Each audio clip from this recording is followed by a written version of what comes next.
To discuss what's happening in Afghanistan, I'm pleased to be joined now on the programme by Julie Norman. She's a researcher at University College London. Welcome to the programme. Thanks for joining us. First of all, how dangerous a moment do you view this for Afghanistan? Well, unfortunately, this is a difficult moment for Afghanistan. The U.S. administration knew this, that when the U.S. and also the NATO troops pulled out, that there would most likely be an increase in Taliban activity and violence. And indeed, we now expect that the Taliban controls at least a third of the country and is poised to possibly take over other provincial capitals as well and continue to make gains. So the question, of course, is how long and intense this violence lasts. There is some speculation that the Taliban is engaging in this kind of operations activities right now to get an upper hand in the peace talks. But again, it's just a little unclear of where things are going, except that it's going to be a dire future ahead for the time being. Yeah, we heard some of those sound bites just a short while ago of women talking about their fears now. There have been some concerns, haven't there, in the past couple of months that women's rights, so hard fought for in the past, many years, could now be lost. Do you think that's a real risk?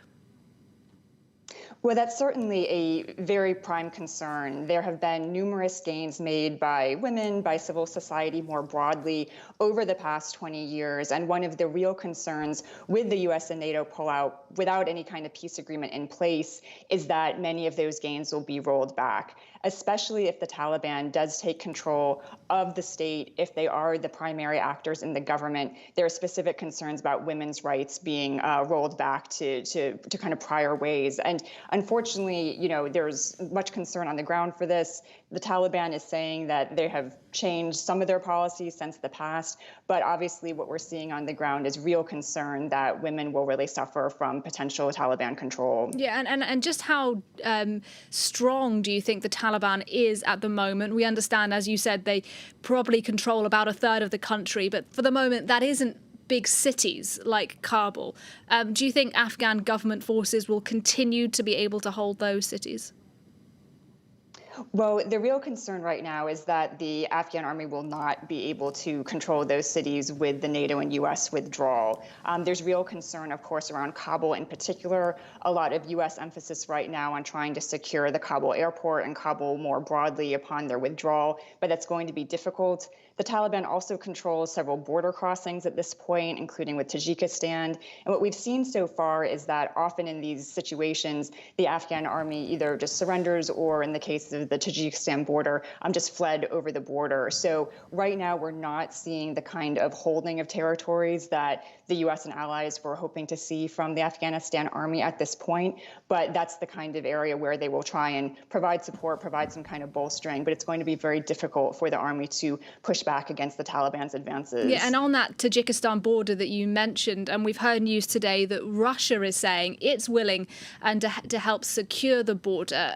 What do you make of that? And what do you think Russia's goals might be here now that the US is pulling out? Well, Russia has a pretty large military base in Tajikistan, and there was indication today that they may be mobilizing as many as 20,000 troops to try and secure that border.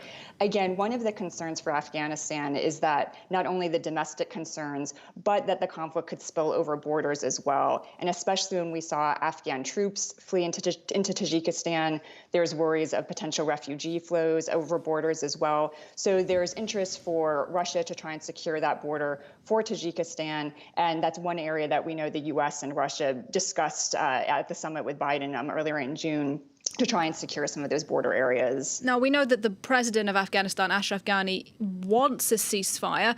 Do you think a political settlement might be close?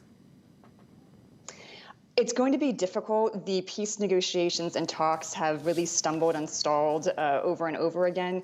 We did see indication today from the Taliban that they are preparing a written peace plan that they hope to start activating and to kind of propose to the Afghan government within the next several weeks. So it's a positive indication whenever you see at least movement and at least attention to the peace talks, but it's going to be a very difficult road ahead.